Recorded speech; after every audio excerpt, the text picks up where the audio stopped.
Hi, good day everyone. I'd like to welcome all of our students. So today's event is the Accounting Career Talk. And we've got some of our students in our venue today. It's a hybrid event, and we've also got some students online joining us. So I'd like to welcome our online attendees as well as our face-to-face attendees who are at Unisa Cape Town campus out in Parow. We've got two companies that will be presenting in person today, and the other three will be presenting online. So if you look at the program, we've got Sprigg Abbott. They will be presenting online. Institute of Accounting will be presenting online as well. BGR, we've got Unisa here. She's from BGR. She'll be presenting in person. And then Iridium, presented by Monique Walls. They will be online. And the last company, PKF, they will be here in person. So they will join us a little bit later. Okay. So the purpose of today's event, we thought we'd open up the discussion. I think the last time we've hosted an on-campus event, career event for students, was pre-COVID. I think our last event was 2018, 2019, and it was COVID and it was shut down and it was online. And so we're really trying to reignite and reconnect with our students today. I think that was one of the driving forces for the event today, was reconnecting with our students and also creating the space to speak about and check in with you. You know, am I on the right track? Have I chosen the right qualification? Do I understand the job opportunities linked to a career in accounting? And what does a career in the field of accounting sciences mean? There are quite a few streams in the field of accounting. The broad, popular ones, your chartered accountants, management accountants, auditors, tax. Those are the four broad fields in my mind. The speakers will obviously elaborate on all the various fields, career opportunities. Some of them will speak about time management. I think a lot of our postgrad students, once they do secure articles, is the challenge they experience with managing articles, work, life, and the other life roles. Being a parent or raising kids or a family member, you've got to provide, you've got to cook, there's other responsibility and other roles you need to play as well. So we do understand that. So one of the companies is also going to speak about time management and how to balance all of these responsibilities so that you achieve success. I think it's good when you secure articles because it means you're one step closer to your goal of becoming a CA or you're training to become a management accountant. But then also once you're in that position, how do you manage the pressure of performing well and retaining employment? That's very important as well. So a lot of our students, you're able to secure employment, but also most importantly is how do you retain and also take care of your mental wellness, I think is very important as well. So with just that little bit, I'd like to open up today's proceedings. So welcome to our students and presenters to the Accounting Sciences Career Talk. And I am Chantal Adams, the student counselor at the Western Cape campus. Did I even introduce myself? And the counseling services are available on campus to our students. If you need to see a counselor, you want an individual session, you have some personalized questions, you want support with time management, and the counseling services are available via email, telephone, in person, and also face-to-face sessions, online as well via the Teams app. So depending on what is convenient and also suitable for you. Okay, so without any further ado, I'd like to open the program for today. And the first company that we have in our program is Sprigg Abbott. Well, hello everybody. I must apologize that I won't be making this career event live. I unfortunately have some work deadlines that I have to get out. But I really do hope that you find this little video of mine helpful.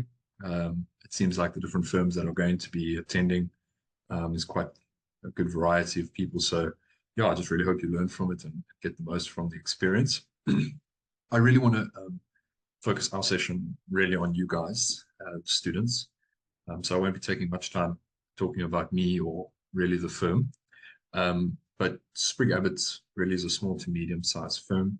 Our services are mainly assurance, so audits, reviews, agreed upon procedures. But we also do offer, accounting related services, like compilations and bookkeeping, SARS, and payroll, secretarial valuations. Basically, if there's a number involved, we generally offer the service around it. The firm has been around since 1897. So, basically when Jan van Riebeeck arrived in South Africa. And yeah, we offer psych traineeships and are always looking for talent to join. So Yeah, I'm Ultra de Klerk. I'm 29 years old. I studied CA at Stellenbosch University, and I did my articles at Ernst & Young, Cape Town.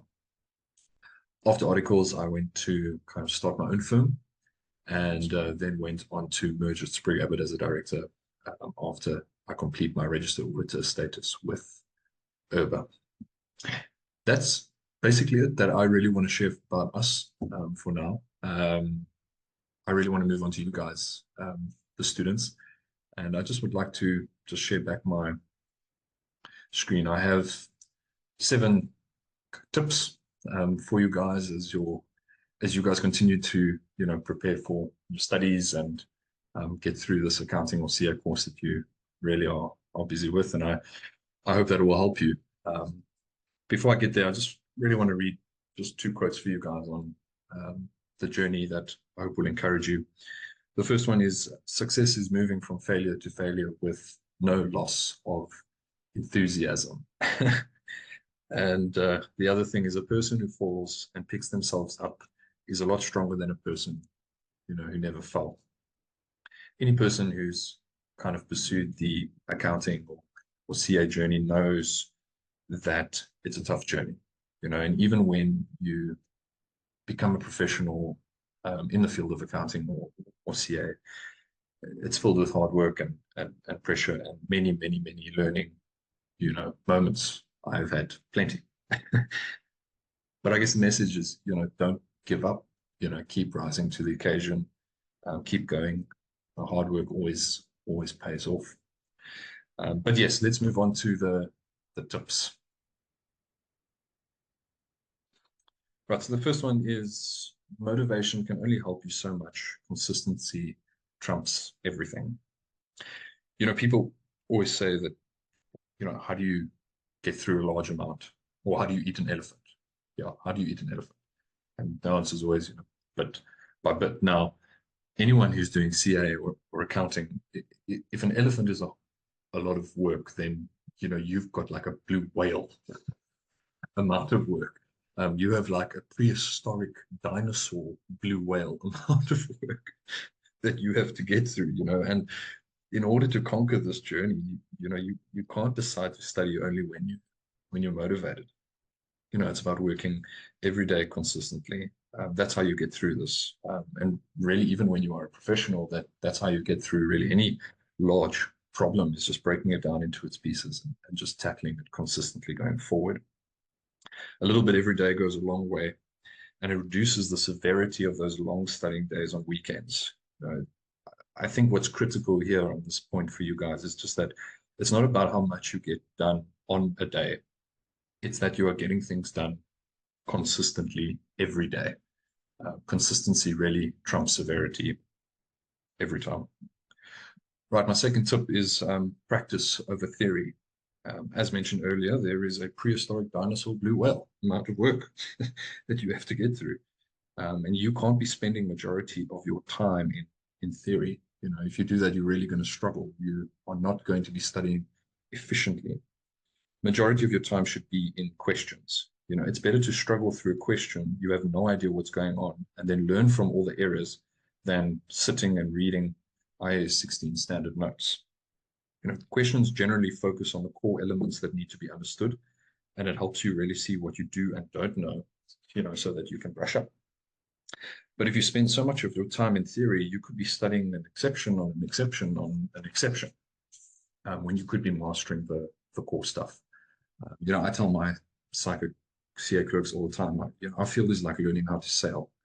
It's practical. If you read a book about sailing and I put you on a sailboat, do you think you're going to be able to know how to sail? No, that's crazy. How much faster would you learn if I rather put you on a sailboat and you immediately had to now start figuring it out? Now, you are definitely going to struggle, but you will learn way faster and way more efficiently. And that is the key. So practice trumps theory all the time. The third thing is summaries. Keep it simple. When you sit in a test or exam, you are generally too stressed to recall your kind of 100-page summary. You need to know the most crucial thing about every topic or subject. That means your summaries need to be incredibly simple. Only the crucial should be on there. And I just feel that the crucial really is, the things that you get wrong all the time. Knowing what generally is always getting asked in the questions, what are those core concepts that you need to master. And 3, how to practically tackle the questions, the exam techniques that you can use, etc. Now, if you focus your summaries kind of on this and the core things, you'll see how you can't really make summaries if you're not practicing questions. Practicing questions is going to help you create these summaries that are really core focused related.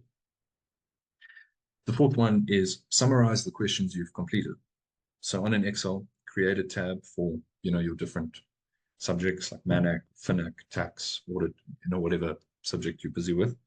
And then I would make the following headings, topic, question name, what was tested, and notes and errors. So topic could be IACSA, property, plant, and equipment. Question name could be the EPIC question. And then what was tested, realizational value was tested, depreciation, useful life, what were the core things tested? And then when you did the question, what did you get wrong? What were your errors that you made? And you make those notes on the side. So the trick is really just when you finish a question, you fill in this table. And I can't stress how much this table will help you summarize your work and be able to, create those really simple core summaries that I mentioned in point number 3. I would also mark which questions are kind of good questions. A good question is one that tests a lot of work in one question. And the reason why I suggest doing this, because as you work through your questions over the year, when you get to exam time and you need to kind of revise a lot of different sections, you can then go to your core summary, couple page summary, and then work through, 1 or 2 of these really good questions that really captures all the core things about the different topic. And I feel that will be the most efficient way to kind of revise and get all the kind of core things under your belt. The 5th tip is really that reading a question and its memo is not doing a question, the ooh-yah method. The only way you develop really good reading and exam technique is doing the questions under time pressure. Often people fail not because they don't know their work, but because of exam technique. What I suggest is the first few questions on a topic, don't put time pressure on yourself, attempt it to your best ability, and then mark it. Thereafter, do questions under exam pressure, so work out, what is my, minute per mark in exams generally. If it's 1.5 minutes per mark, you take, okay, this question is 20 marks times by 1.5. That's how much time I have to do this question. And I'm going to time myself and I'm going to do it. And then I'm going to mark it. And in doing that, you will then be able to fill out your table that you're doing in tip number 4. I think the biggest thing that I want to encourage you all on is you have to get over that feeling of getting things wrong. Most finance people have a kind of perfectionistic issue. You are not alone. But when you make mistakes, you learn 10 times faster, and your brain is far more likely to remember than if you just simply read through the question. And lastly, how are you going to know what you always forget and what you always get wrong in questions if you don't properly attempt questions? Right, my 6th tip is stick to your time in tests. There's always low-hanging fruit in every question. There's always easy marks. So when your test starts, I would break all the different questions out. Say, cool, I've got 10 questions. They're all these amount of marks, and I times that by that 1.5 minute per mark. That's the amount of time I have to now tackle this question. This ensures that you attempt every question and thus get as much of the easy marks as you can in each question. It also ensures that you also give equal best attempt to all the different required questions, because sometimes we get to a question, it gets overwhelming, and then we just kind of give up and go to the questions that we think will do better. But, even if you are completely lost, you can throw yourself into the question by making assumptions. Maybe the question is a valuation question, and the start of the question is all about WACC, and you completely missed the studying of determining the weighted average cost of capital, and so you can't use that percentage in your valuation. Then, write the assumption, I assume WACC is this, and then carry on. You can then get marks for all the other work you do. But you're not going to do that unless you've said, I'm going to sit here and get the most I can out of each of the questions possible, to get as much as the low-hanging fruit as you can. And once you have done everything that you can and you still are under the time per question, then you can move on. My last tip is support. It's tough doing things alone. Try connecting with people who have been there, people who have been in a similar boat to you.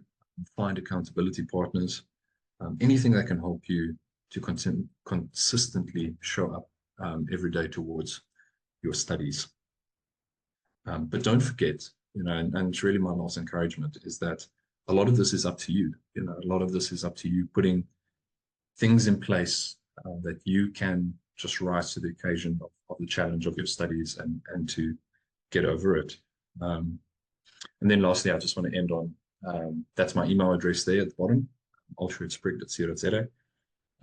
You're very welcome to kind of email me if you have any questions on anything that I've shared today. And also, we're always looking for new people to join our firm. So please reach out, and I'm wishing you all the very best for the rest of today and your studies ahead. Cheers. Thanks. Bye. Thank you very much, Chantel, for the opportunity that you always give the Institute of Accounting and Commerce to address the Unisa students and all concerned. It's actually a privilege to be here and to firstly introduce the Institute of Accounting and Commerce, and to secondly speak about the accounting profession in general. My name is Prakash Singh. I'm the CEO of the Institute of Accounting and Commerce, and I hope I can enlighten you a little bit as students. We are a professional accounting body, a professional accounting organization who license accountants, tax practitioners, and business rescue practitioners to run their own practices. So 99% of our membership run their own practices, and we license them to do so. Okay, so firstly, I want to speak on the introduction and the history of IAC. We've got a very rich history. We were established in 1927, which is 97 years ago. And at that time, we were a professional accounting body and a college for long distance learning as well. So for many years, we were that. And it was only in 2006 that we became only a professional accounting body, registering accounting officers, tax practitioners, and so forth. Then in 2010, we became a professional accounting body only. So between 2006 and 2010, we were given out a teach-out period to close our college because you had to be registered with DHET, and no professional body in the country can be a college as such. So we are purely a professional accounting body registering professionals. Then in 2013, the IAC became recognized with SARS, the South African Revenue Services, as a tax controlling body. So then we took on tax practitioners in our basket as well. Then in 2016, we were licensed by CIPC to register business rescue practitioners. And that has been our latest acquisition as a designation, where we now designate business rescue practitioners in the accounting world as accounting institutes. They are now can be recognized as what we call BRP, Certified Business Rescue Practitioners. In the past, business rescue practitioners were only recognized by the attorney fraternity, okay, the law fraternity. Then in 2019, we were licensed by FACET to register approved training centers. Now, I want to pause there because this pertains a lot to students. Because what we mean by this, what we call an ATC, approved training center, we've been licensed by Facet, the accounting CETA, so that our accounting officers can employ students or graduates, and they go onto a 3-year learnership, like a 3-year articles, like what SICA would call articles, IAC calls learnership. Okay, so they have a 3-year learnership, and after 3 years, they then qualify to write our entrance exam, which is like a 4-hour exam, to come into to receive the designation of an accounting officer, for example. So this is very important and very nice for students to take advantage of, that do not want to go the CA stream, and you want to go the accounting officer stream. Then this is your opportunity to contact us, and as I go on, you'll see the contact details. So currently, the IAC has become a very sustainable and compliant controlling body by all statutory bodies in South Africa. So by statutory bodies in South Africa, what I mean is, as you can see on your screen, we are recognized by all statutory bodies in South Africa, and I'm naming the main ones here. Firstly, CIPC. CIPC is the statutory body that registers entities, companies. So you cannot be a NPC or a Pty Limited or a company and not be registered with CIPC. CIPC is the regulator for accounting officers and for companies. Okay. Then we have SEQA. SEQA stands for South African Quality Authority. This body, SEQA, gives or approves designations to controlling bodies like IAC and to every other controlling body as well. So it's a controlling body, a professional accounting body, can only get a designation from SEQA, and every 5 years it is renewed. I'll come back to designations just now, but SEQA is the main body that gives you that designation. Then we have Facet. We are recognized by Facet. Facet is the accounting CETA for accountants, and very closely linked to Facet is the QCTO. QCTO is the Quality for Trades and Occupation CETA. Now, in the past, the QCTO only got involved in skills and artisans and so forth. But of recent years, the QCTO has got involved in the accounting realm, and they work closely with Facet, although Facet is our CETA, and we work hand in hand together with Facet and QCTO in order to align our qualifications. Okay. Then we have SARS. As I said, in 2013, we became recognized as a tax body. No controlling body was a tax body until 2013. SARS handled everything themselves.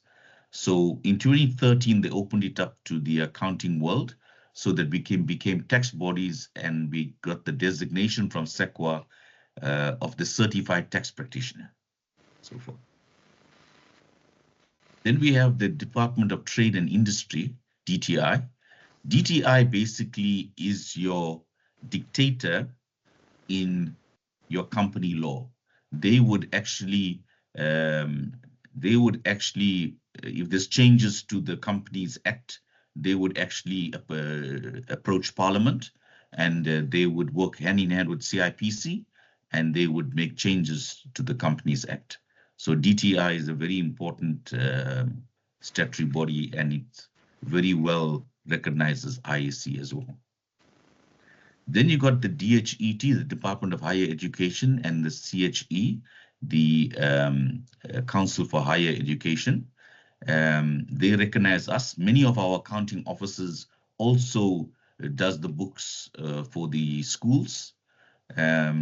and therefore I have regularly meetings with DHET and CHE, so that we can still continue on the same page, supporting our accounting officers with what they do at the schools. Then I added PAFA there, the Pan-African Federation of Accountants, of which IAC is a full member.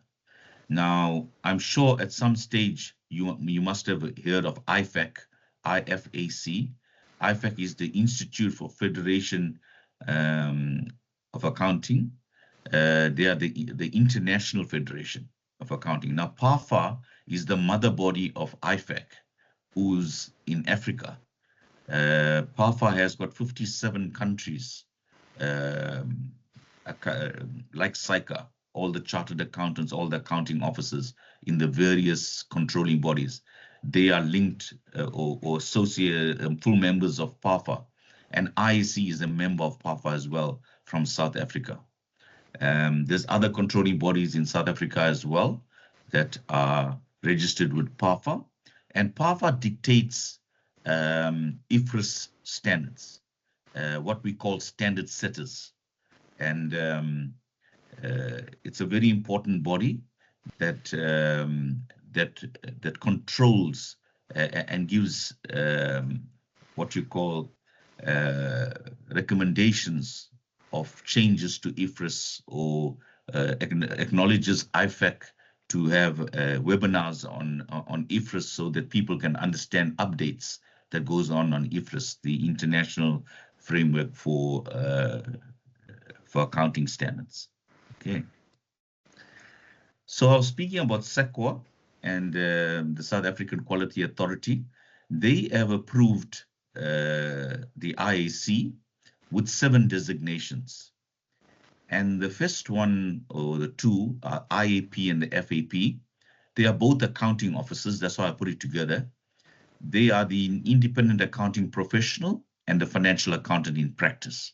As I said, 99% of our membership, they run their own practices. And 99% of them are IAPs and FAPs with us. The difference between the IAP and the FAP is the IAP, the independent accounting professional, can sign off reviews.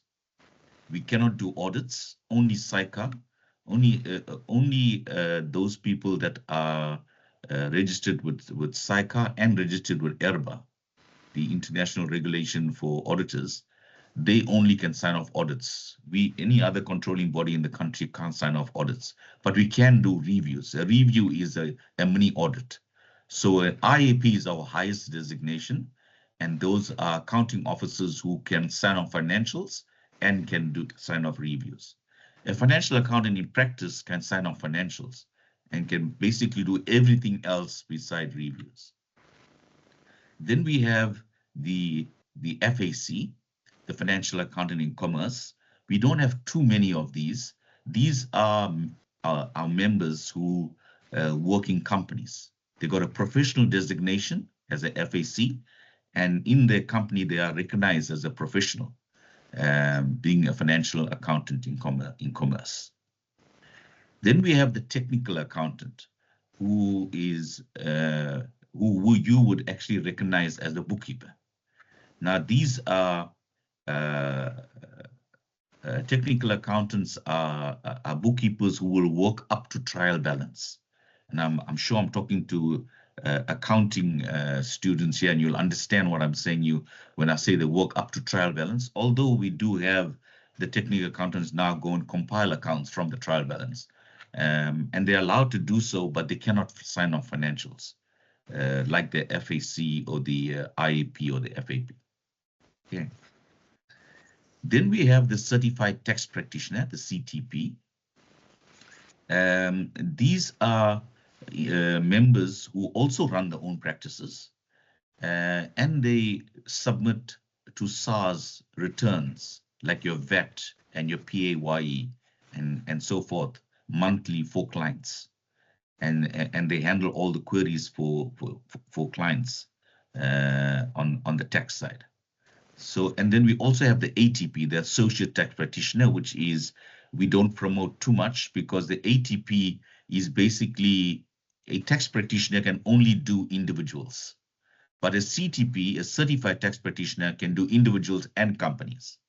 So everybody wants to become a certified tax practitioner, and the opportunity is there to become a certified tax practitioner with IAC and do submissions to SARS. So just remember, according to the Tax Administration Act, nobody is allowed to give tax advice or to submit tax returns if you're not registered with a tax body like IAC. There are many tax bodies in South Africa. I'll come to that just now and I'll show you, but IAC is at the forefront of and partnering with SARS. We are very much a partner with SARS. We have monthly meetings with them. We meet them at the highest standard. I meet with the commissioner himself of SARS, and we discuss challenges that goes on in the tax world. And I'm sure you are reading the papers and reading News 24 and so forth, and you are seeing all what goes on in the tax world. And in many of those instances, we are actually involved and consulted with before it is advertised or before it is brought into the public space. Then we have the certified business rescue practitioner, which wouldn't actually involve you all as students right now. But just to tell you that the business rescue practitioner is a new thing in South Africa. It is only about a dozen years ago that the business rescue practitioner was recognized by accounting institutes to be certified and receive the designation from an accounting institute. In the past, it was more in the attorneys fraternity, and now they've opened it up to our accounting officers. As long as you meet certain criteria, you got the experience, you got the qualification, you can become a business rescue practitioner. A business rescue practitioner is basically a person who goes in where a company is in distress. In the old days, a company went straight into liquidation if it was in distress.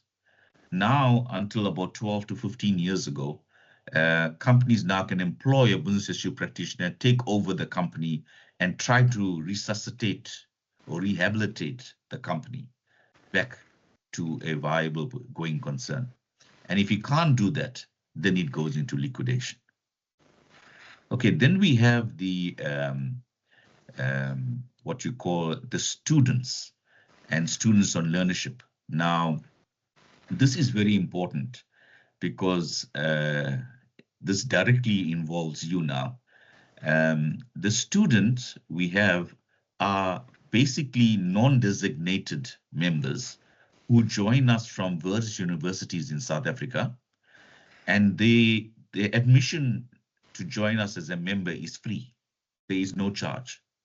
So I will actually recommend that you as students, you actually email that what you see on the screen, members@iacsa.co.za, and you tell them join as email them and join as a student, and they'll send you the membership department will send you an application, a one-page application.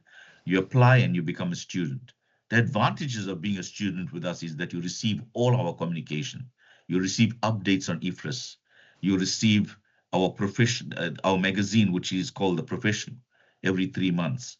And it's all about tax and about accounting and so forth. So you are very kept up to date what's going on in the real world of accounting and tax.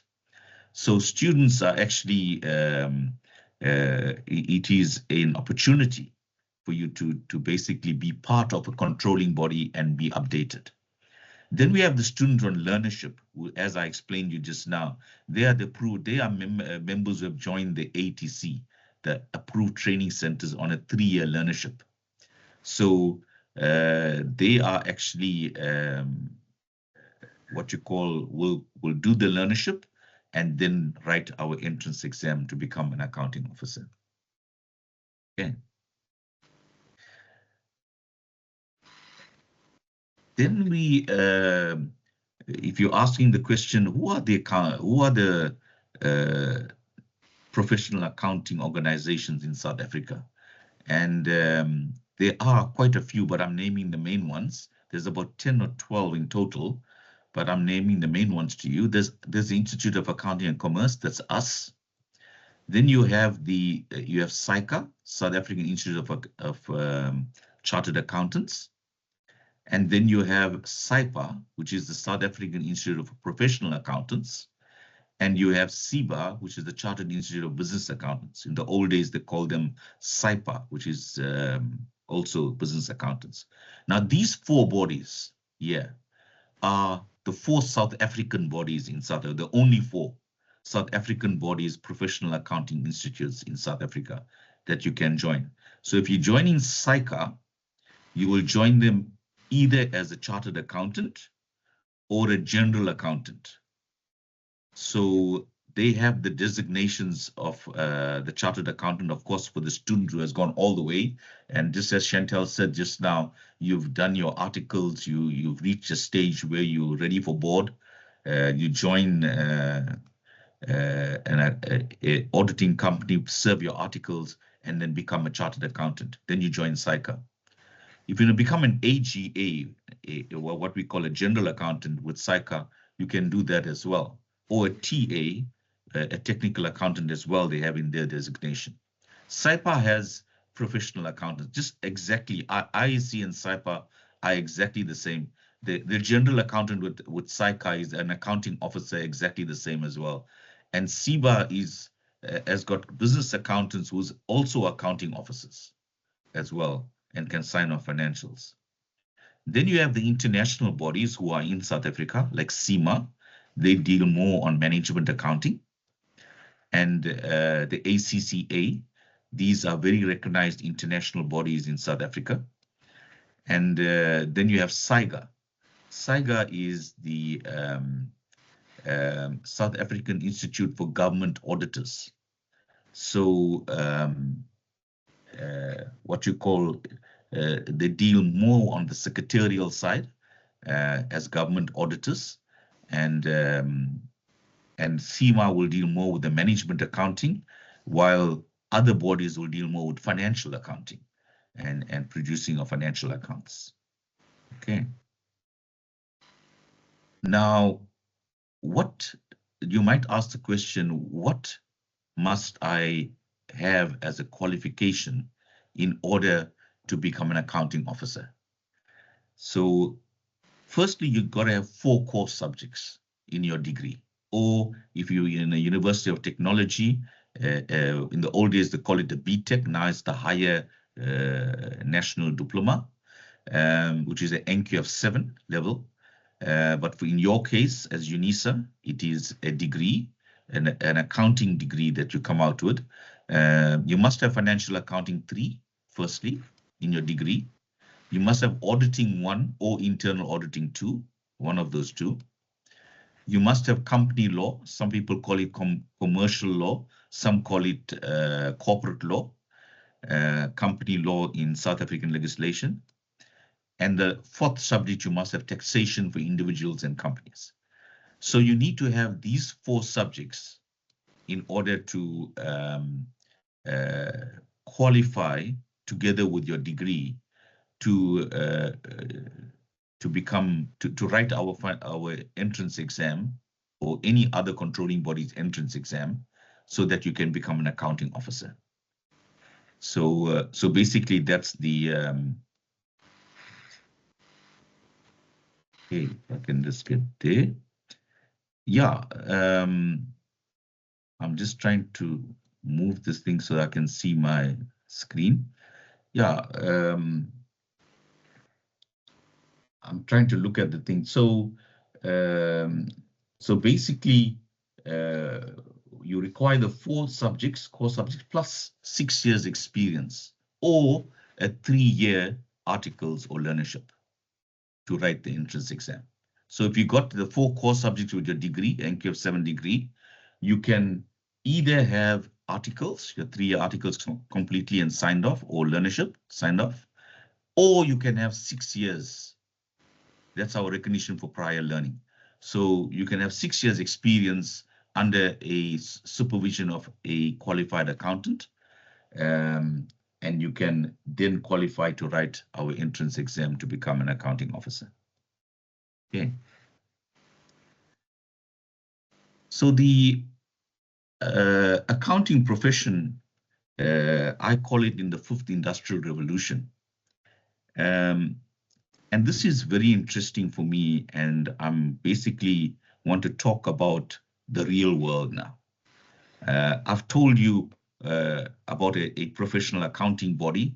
I've spoken to you about how they get designations from SEQA, what is the qualifications to become an accounting body, what they might need to have to become an accounting officer.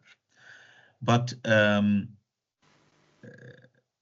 students around the country are basically quite shocked when they go into the working arena. And there is what we call the 4 industrial revolutions. And I believe that the 5th industrial revolution is on us right now. And I'll explain that to you just now. But the first industrial revolution took place in the 1930s. And this was purely where steam power, steam was created. And mining and railways were initiated, and industrialization happened, and it was a big thing at that time.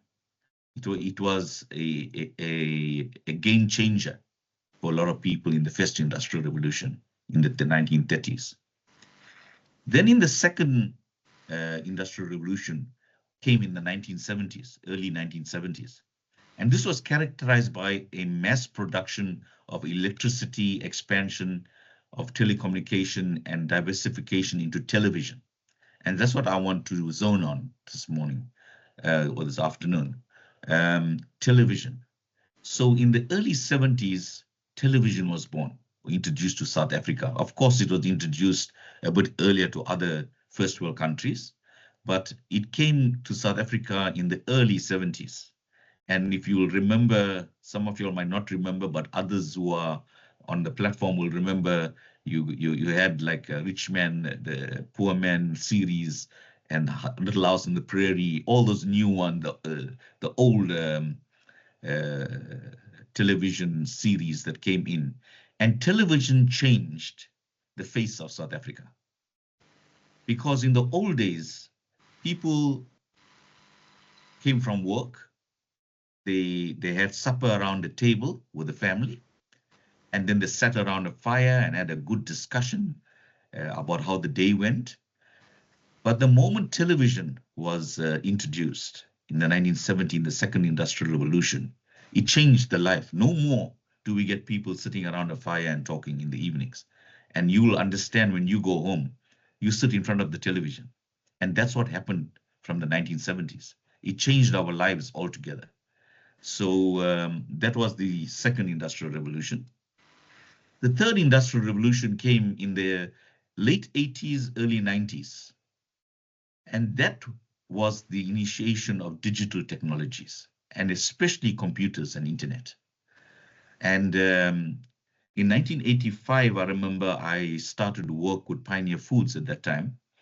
And when they told to us, we had one computer in the entire Pioneer Foods is part of a flour milling company. And when they told us that there'll come a time when every person or every clerk will have a laptop on the tables, we said it will never happen, because computers were never introduced to us before. Computers were only like dot matrix printers and something that was of very scarce resource. And lo and behold, if you think about it now, there's nobody that goes around or manages life without a laptop or a computer or a desktop and internet. So that was the third industrial revolution that changed our lives. Then the fourth industrial revolution took place in the early 2000s, and that was characterized by digital technologies. And by this, I mean softwares packages were introduced. Now, some of the software packages were like Xero, Caseware, DraftWorks, Sage, Pastel, etc.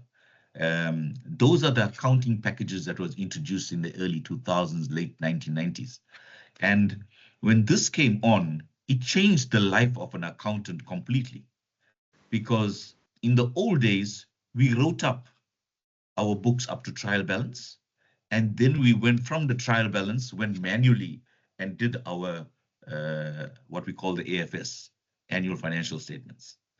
But now, all that needs to be done, and you're going to experience this when you get to the, talking to the students, when you get to the real world, you'll just take the trial balance. And if you're using a package like Omni, you'll basically, a trial balance will be computed for you. You take the trial balance and throw it into one of those packages, and it will produce for you a set of financials completely. So you don't even have to know how to draw up a cash flow statement now. Now you just got to take the trial balance, put it into a software package, and you are basically have your annual financial statement. So if you are thinking that you're going into the real world and you're going to start doing debits and credits, again, don't be mistaken, you're not going to do that. It's more compliance. You're now going to take your trial balance, put it into a software package. The good thing about the software package is the compliancy is very updated with the Companies Act and so forth, and with IFRS. That happened in the fourth industrial revolution. Then very interestingly, what I call the fifth industrial revolution now is artificial intelligence. Now, I've been to many meetings in the last few months on how artificial intelligence influences education. Now, by the time you get into the real world, I can tell you that somebody said, okay, let me put it this way to you. Somebody said to me when I sat in a meeting the other day that in 10 years time, maybe, or 5 years time, you might not have lecturers standing in front of you lecturing. There'll be a artificial intelligence that will be lecturing to you. Now that sounds absurd, like how it sounded absurd in the 1980s when we said every person will have a laptop. That is how absurd it sounds now. But artificial intelligence is the future, ChatGPT. And universities around the country, I can tell you, and I'm sure Unisa is as well, universities around the country whom I've attended a lot of their meetings, they are finding controls as to how to navigate the waters of artificial intelligence. I was in UKZN the other day in KZN, Durban, and they actually called it surfacing the waters of artificial intelligence. And how can we control and how can we make that useful in order to improve education? So artificial intelligence might even surpass accounting packages. So get ready for it. Students that are coming out of university now going into your articles for 3 years, maybe in 5 years time, you are ready after your board exams to go into the real world. You are going to meet artificial intelligence head on. So be ready for it. Okay. My time is limited, so I can't expand on it, but I've got my last slide here. Just to tell you what accountants can do. Accounting officers can service close corporations, CCs, that is, companies, trusts, body corporates, partnerships, sole proprietors, schools, and so forth, right? Almost everything, not almost everything they can service. The services they do independent compilations of accounts. They prepare annual financial statements. They write up books of accounts and payrolls. They do statutory returns. Sorry about the spelling there for statutory. They do statutory returns, example, VAT. Now, if I tell you VAT 201 return must be submitted to SARS every month, and you may not be exposed to the name VAT 201, but it's a VAT that you've received and VAT that you've paid out, the balance of it goes to SARS. You pay to SARS every month. Your EMP 201 is the PAYE, your tax that you deduct from employees. You pay it over to SARS every month, and that's on the 7th of every month. So that's what the accounting officers do. They return, and this is just an example of one or two. And then, of course, preparation of budgets and forecasts is part of the life of an accounting officer. On the tax side, it's tax consultancy that tax practitioners do, taxation for individuals and for companies, and the complete tax returns, like the VAT 201 and the EMP 201 and EMP. In the end of the year, you do the EMP 501, where you are assessed by SARS on an ITA 34. Sorry, I'm mentioning some of these technical names. It might sound Greek to you, but these are statutory returns that need to be sent to SARS every month. And then, of course, we have accounting officers who do internal auditing as well. So basically, that is my presentation to you today on to introduce the Institute of Accounting and Commerce firstly to you and give you its history, tell you what its designations are, how do you qualify to become an accounting officer, speak to you about the chartered accountant as well at the same time, because I know many of you are going in that stream. And then when you do go into the real world, what to expect. And therefore I gave you the 5 industrial revolutions, and we are, believe me, we're very much in the thick of things with AI now. I forgot to mention to you that they have now come out with talking about artificial intelligence with a glasses that you put on. You don't even need to go into a computer or a laptop. All you do is blink your eye and Google. You think of it and you'll Google something. So if you are thinking of what does a tax practitioner do, for example, or what does an accounting officer do, you just blink your eye and in your mind, AI will read it, and in front of you, you'll receive it through the glass lens. You'll receive the information. So you don't even need a utensil like a computer. That is how advanced artificial intelligence is getting to. So just to give you a little bit of food for thought over there, that is what I talk about, the 5th Industrial Revolution. So Chantel, that is my talk for today to the students. And I want to thank you for the opportunity. It's really a pleasure to always come on board and to support Unisa and to enlighten the students and all concerned. And if there's any questions, I'm prepared to take your questions now. Thank you, Chantel. Thank you so much, Prakash.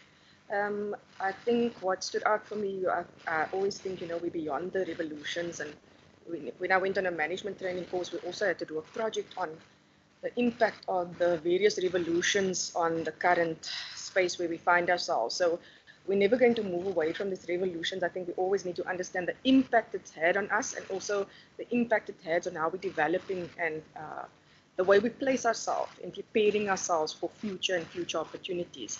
One of the biggest things, I think, is the AI and the technology. And I think the College of Accounting Sciences was here earlier this year to talk to our students and speak about the big impact on plagiarism, especially for accounting and students working on numbers and being academically excluded for plagiarizing. So AI is definitely, and now Unisa is now purely online exams. I think some of accounting exams, postgrad and 3rd years, is taking place on campus now. But most of 90% of our exams is all online. So AI is definitely playing a big role in the way in which universities and higher education manage themselves and manage the learning experiences of our students. So thank you, Prakash. I think very important topics to highlight. I don't really understand all the accounting jargons and the A1 forms and things. Not a big numbers person myself, but I think our students would understand all of the jargons. And I think it's also good to make them aware of the processes involved in terms of submission dates and understanding what a year would look like for them and what the requirements are in terms of their duties and their responsibilities would look like. So thank you for sharing your knowledge and expertise. Always a pleasure working with you, Prakash. No, it's a pleasure as well, Chantal. We're going to move on to the next speaker who's with us in person today, BGR, Elisa De Lange. She'll be presenting on behalf of BGR. Elisa, you can take the floor.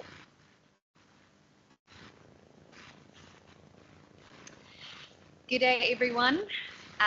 My name is Iris. Thank you, Chantal. And I'm from BGR, an auditing firm based here in the Western Cape. So yes, I'm from BGR, like I said. So who is BGR? An accounting firm, an auditing firm in the Western Cape. Like I said, we do accounting, auditing, tax, and advisory services. And I will go into it a bit more later on. We are located in Stellenbosch, Hull, Worcester, and Hermanus. So if you're not close by here in Cape Town, we have a few other in the suburbs, and it's beautiful offices. Hermanus is our newest office, and I've heard that some of our clerks like to go surf during lunch. So yes, we're also a medium-sized firm, so we are between 30 and 50 trainee accountants and staff in our offices. So we are not part of the big four like PwC and Deloitte. We're more medium-sized firm and more family-orientated. I know it sounds so cliche if someone says, oh, the company is like a family, but we truly, truly are. Okay, now we offer training contracts. If you do a degree in accounting or financial accounting, you have to do articles or training contracts. So we offer training contracts to matriculants or undergraduates. So most of you study through part-time or full-time through Unisa. So you can start with your articles and study part-time. So undergraduates, graduates is if you've already obtained your degree and you want to do your postgraduate, your CTA part-time. Okay. Then are all of you familiar with the difference between SAICA and SAIPA?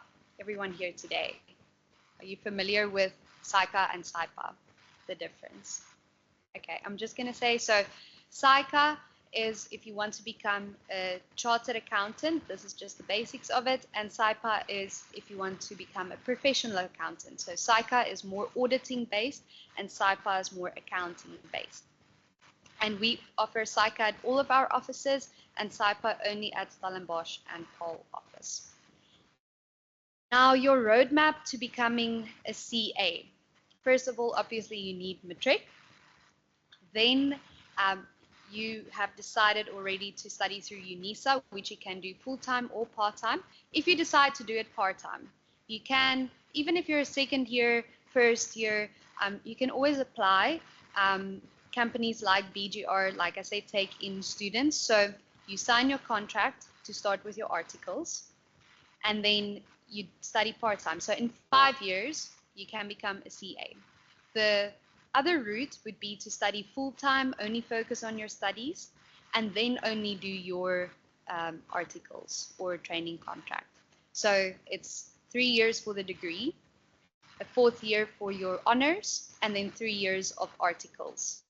So that's a total of 7 years. If you decide to take the more difficult route, which is working full-time and studying part-time, in 5 years you have your degree and your articles, and you are a qualified CA with SAICA.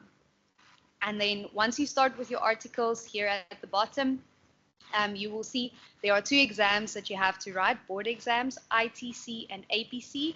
So once you've qualified for that, you can become a CA. Now you don't have to stop there.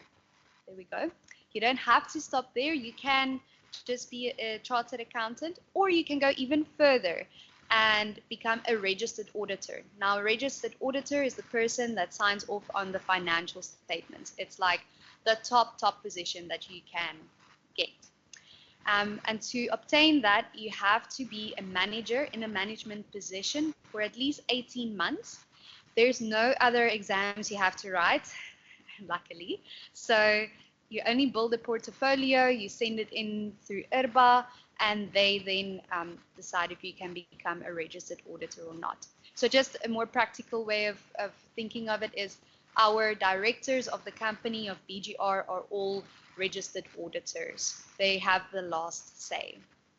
With that comes a big responsibility, but that would be the top point that you can reach as a chartered accountant. Great. Now there's one important thing to note. SAICA or SAIPA is the company you sign with. And sometimes this is not stuff you can Google. Well, I mean, this one is on Google, but you have to look really hard to find it. So if you sign with a company and you're not happy or you relocate, for what reason it may be, if you decide to switch from a firm during your internship, you have a 6-month penalty or extension. So it would be 3.5 years. So that's just important to note. If you sign with a company, you're set with them for 3 years. Otherwise, you have to do 6 extra months. And then another thing is, you can do your articles to become a chartered accountant through Investec or Checkers, like more commercial side of it. But if you want to become a registered auditor, from the start, you have to do your training contract through an auditing firm like BGR. So just keep that in mind. I know some of the students are first years or second years. It still feels far away, but it's important to think about these decisions now instead of when it's too late. Okay. Then the SAIPA roadmap is pretty straightforward. You can also study part-time or full-time. Then you have your 3-year articles. You have 1 board exam, and then you can register with SAIPA to become a professional accountant. Okay. If anyone has any more questions on that, I do have more information that I can send to you personally. So my email address will be on the screen. You can email me and I will send more regarding SAIPA. Now, just a few tips when you go look, when you do job hunting, what we see, and I receive all the applications that comes through. So what we see is, I call it now the CV checklist. First of all, in this industry specifically, indicate if you're still currently studying, the year that you're studying, because some people take breaks in between studying. So yes, you started in 2018, but where are you now? So just indicate I'm a first-year student studying at this university, Unisa. And then also languages is important. If is English your first language or second language, it's important to add that as well. Then we all take selfies for Instagram, and it might only be the only photo you have, but it's so important to have a headshot picture of yourself. And this seems like common sense, but believe me, we have had some CVs or there's no picture at all. So include a little picture, a nice professional picture. So check that that's on. If you are currently employed part-time or full-time, list it at the top. Sometimes people start with, oh yes, I matriculated in 2020 or 2021, and then you make your way down, and only at the bottom you have 2024. Start with 2024 and then work your way down so that the HR or the people that receive your CV can see, oh, this is where you are currently at. And then the last thing is your CV eye-catching? Like we just said with AI, there's so many tools online that you can use to elevate and enhance your CV. So use it, utilize it. It doesn't have to be a Word document anymore, especially in this field. There's so many people that are job hunting. How are you going to make sure your CV stands out? Okay. Then one last thing is for the interview, don't be shy. Come prepared. Research the company beforehand. Dress code is important, believe me. If you go especially to an auditing firm, dress neatly, dress to impress. And then ask questions in the interview if you don't understand. I always say ask questions if you don't know, if you don't understand. And when you will hear back from the company, And with that also said, follow up. If you went for the interview and you haven't heard back from them, or you sent in your CV and you haven't heard anything, follow up. It is your right until you hear from them. So that would be my takeaway points for job hunting. Then just a little bit on what to expect as a SAICA trainee or SAIPA trainee. This is more related to SAICA now. Once you start with your articles or your training contract, what can you expect? So first of all, depending if you start from, let's say you're first year and you're doing part-time studies, then you would mainly focus on accounting.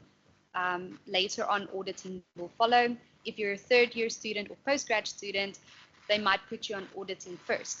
But it would, in theory, go like this. You would do income tax returns, cash books, so more accounting. Then once you're familiarized with the work, you move over to auditing, compilations, especially with a medium-sized firm.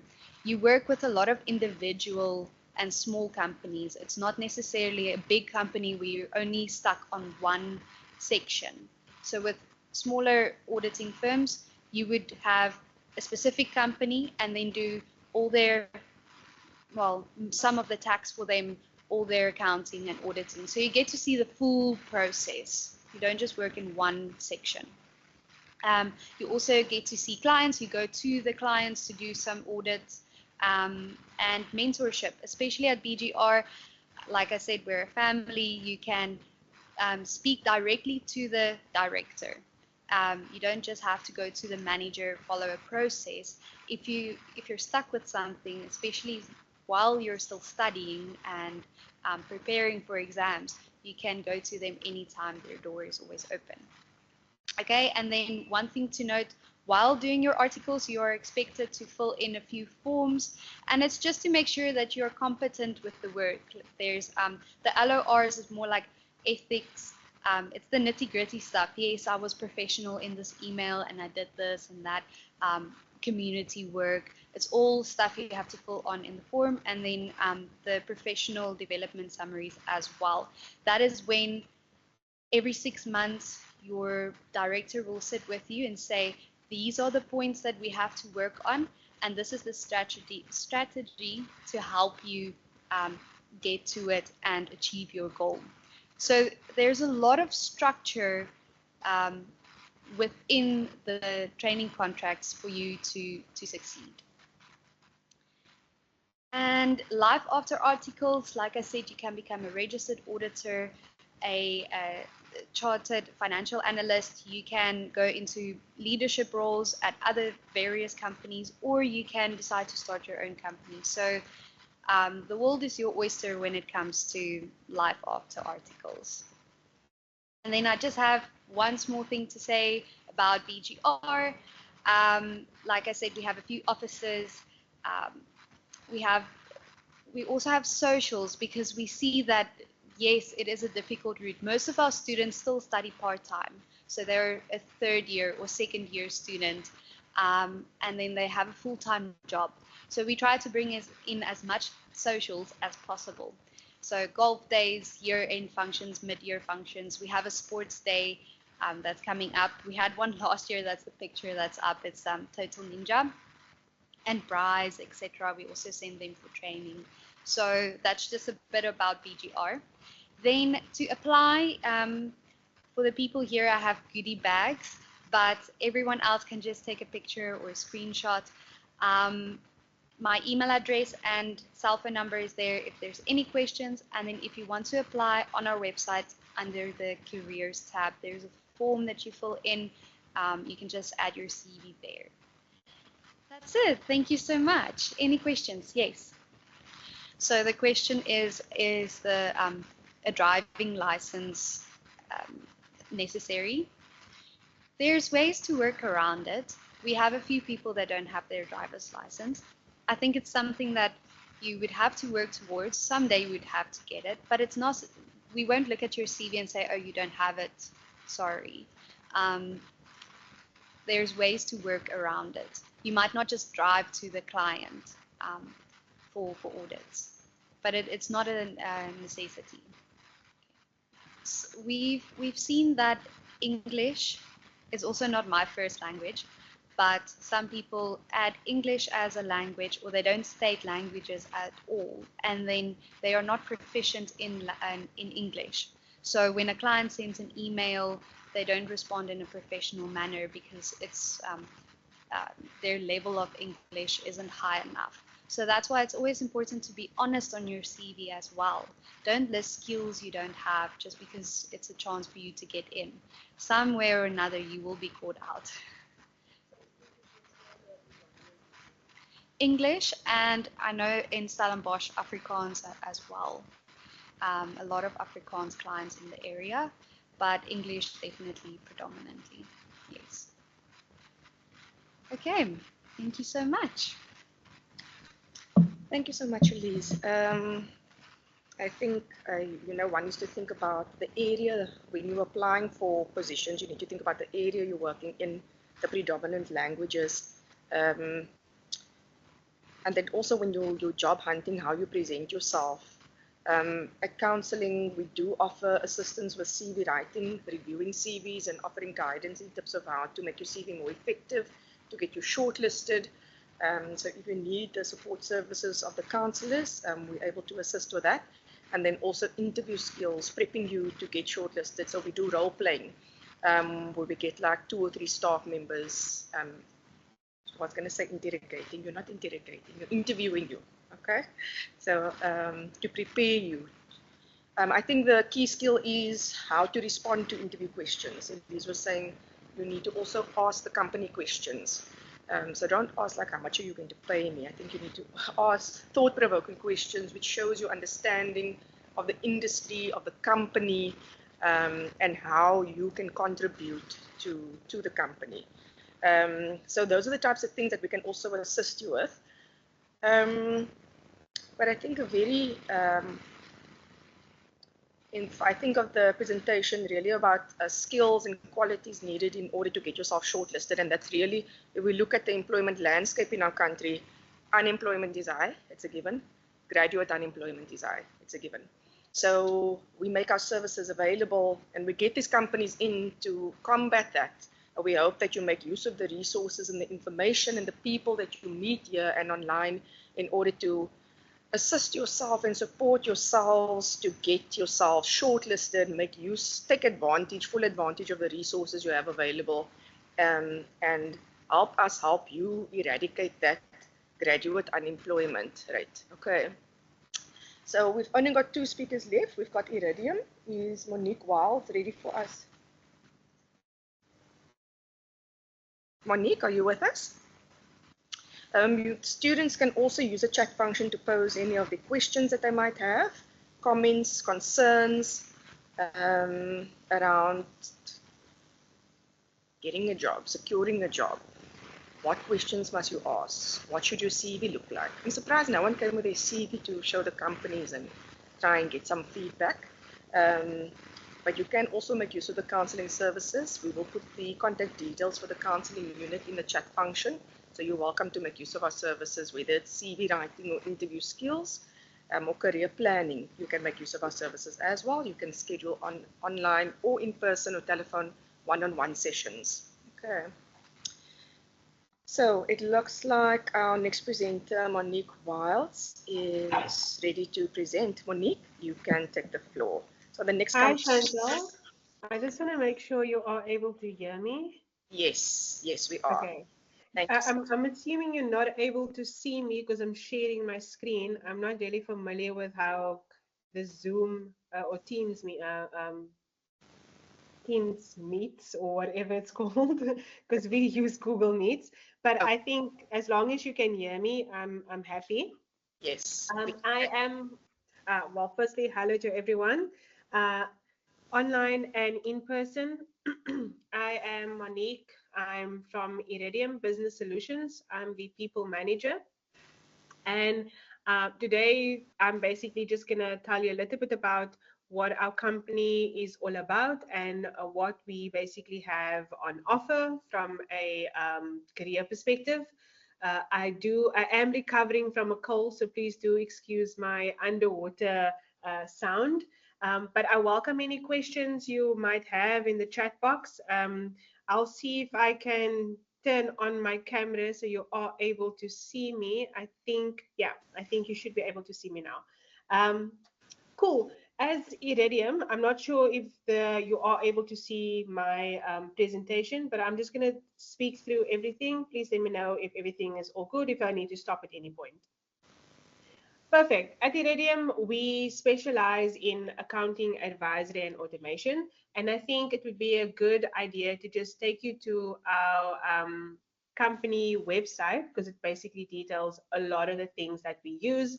It's also very interactive, and it highlights everything that we basically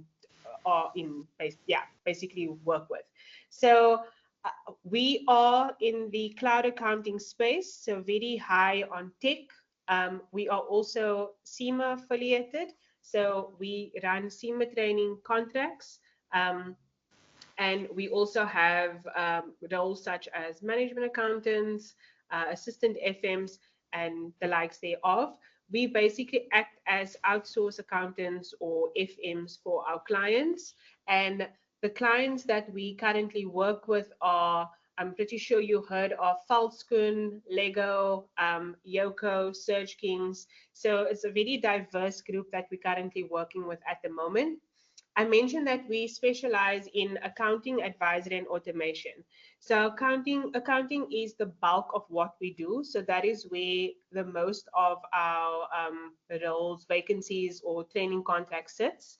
And then advisory is a more high level department or option that we provide to our clients.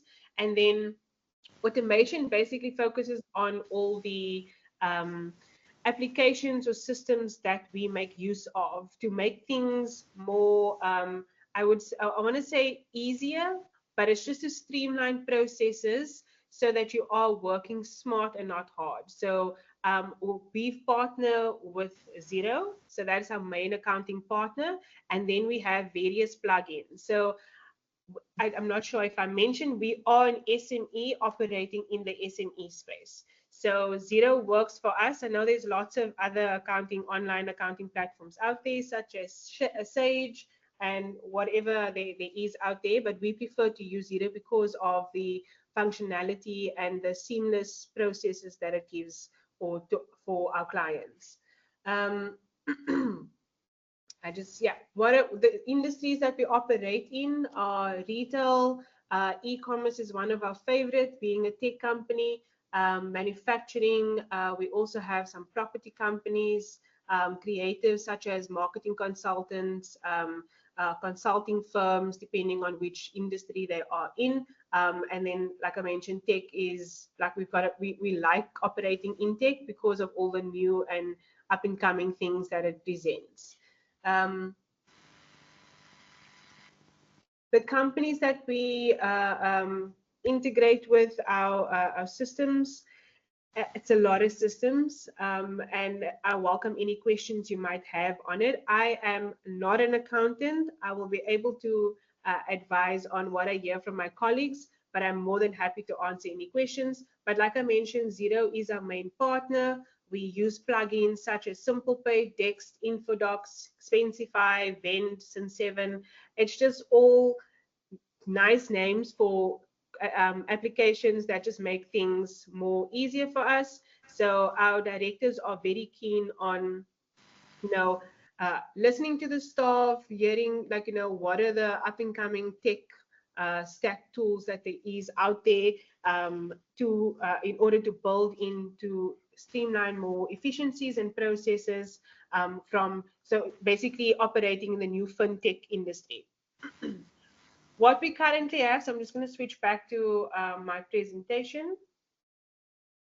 As a company, our values and what we stand for is basically taking ownership, having grit, building client partnerships, being a team player, being curious, respecting yourself and others. I think being a team member at Iridium myself, I think this resonated with me from a personal perspective. One is being a team player does not necessarily mean needing to do someone else's work, but being there for the next person. You know, being curious and being invested in your colleagues, your clients, and just building and fostering that well-oiled machine, and also just like building fears in the office as well. We are a very young, diverse company. We've been in existence for about 11 years. I think the youngest team member at the moment is about just over 20, 21, 22. Someone who's recently started or currently in the second or third year of studies. But yeah, very Google, I normally say it's a very Google-like culture, not for the bright colors and the freebies that we get at the office, but for the continuous learning and development we find ourselves in. It is a very high-performance culture. Everyone's always wanting to be challenged, stimulated, but it's very rewarding at the same time as well. I know myself, being a young professional, I joined Iridium because of the amount of value I'm able to add. And there's not much red tape because obviously it's a small medium enterprise. So you are able to walk up to the director's door, speak to him, and who knows, depending on what it is that you brought forward, it can be implemented in the next 1 to 2 weeks. So I think that's what I really like about working at Iridium.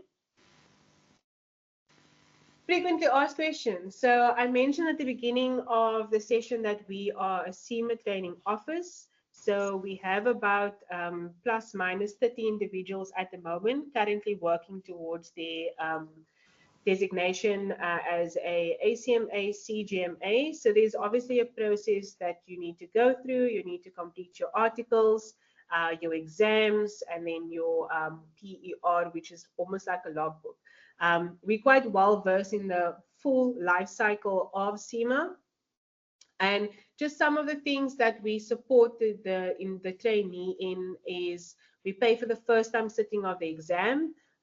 We do know that the SEMA exams are quite expensive. We pay for the annual membership fee as well. FLP contribution. So FLP is recently something new on the scene in the SEMA sphere. Study materials we offer. Up to 5 days study leave per exam, depending on which level you're on. And then we have office located in sunny CPT. I know it's currently super cold at the moment, but also in PTA as well. So overall, we provide a very, I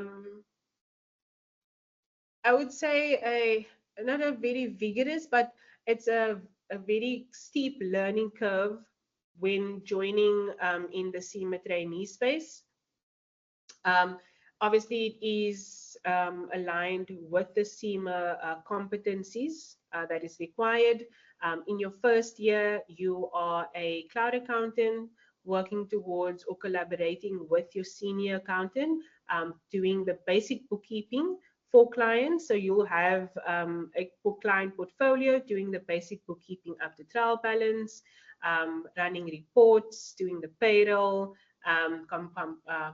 completing checklists, financial statements checklists, or working papers, as you might know it.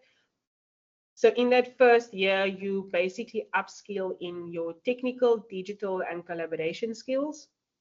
In your second year, you manage another individual or coach, as we would like to say it. You're coaching a first year, so you get that people management skills and that leadership skills as well. And then in your third year, it is the whole tutti frutti that is required by SEMA. So in your third year, it's obviously more complex clients, lower volume, more reporting, consulting, etc. And that's where you there's a host of skills that you hone in on. Technical, digital, people, you manage 2 individuals in that third year space.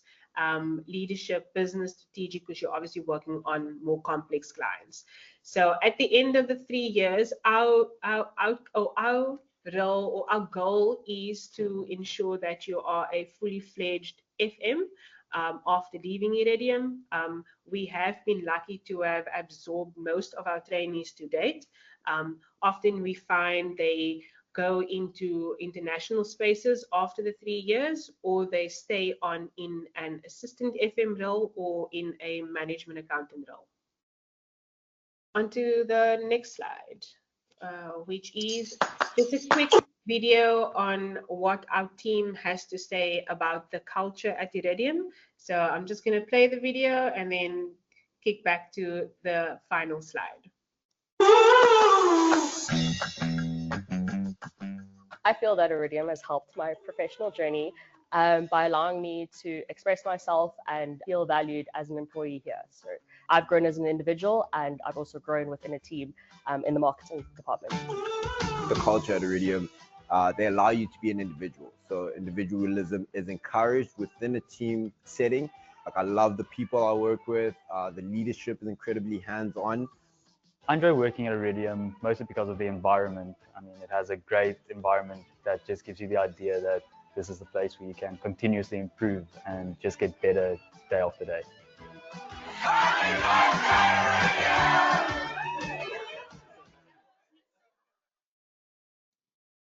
Yeah, so that was a video that we launched last year. Last year we turned 10, and I think this year we will be 11 years old. Please just bear with me. I just need to skip the slide. There we go. Okay, I'll just share my screen again.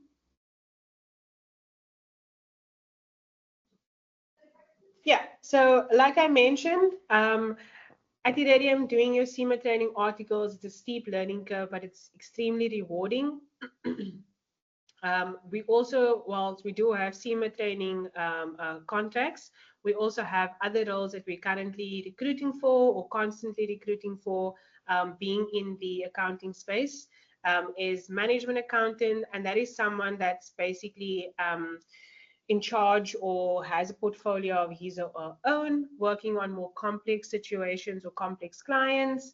Then we have something that I don't think is necessarily known to the accounting industry. It is the client onboarding accountant, and it's a cool space for someone who loves working with people. So it's a little bit of a customer services role mixed with an accountant role. So it's onboarding clients who come into the organization, ensuring that they are fully set up on all the systems, that the accounting is obviously clean before handing over to the account managers.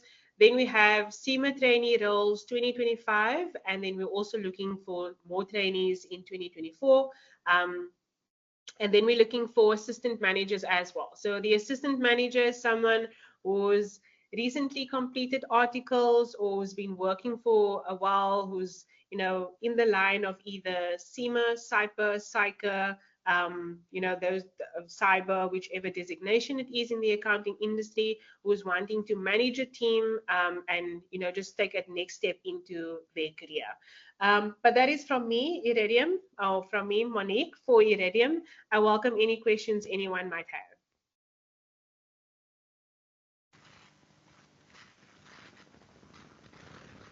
Thank you, Monique. Can we see the chat function? Are there any questions or comments? I don't think so. There's a question. Does these companies accept applications from foreign nationality students residing in South Africa?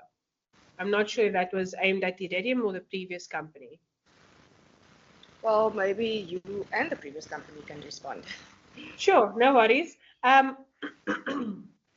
I think when it comes to foreign nationals, we have in the past made an application for a work visa or work permit, and it was declined on the basis of the skill being readily available in South Africa.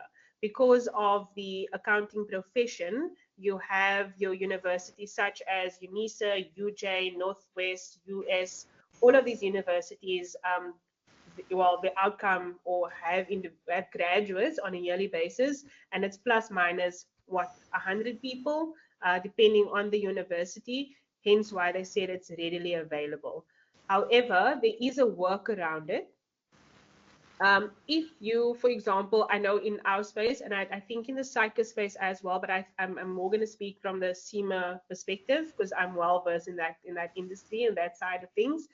If you complete your management case study successfully, you can then apply for a critical skills visa, and then off the back of that, then get the critical skills visa and secure employment within South Africa using that, because that is seen as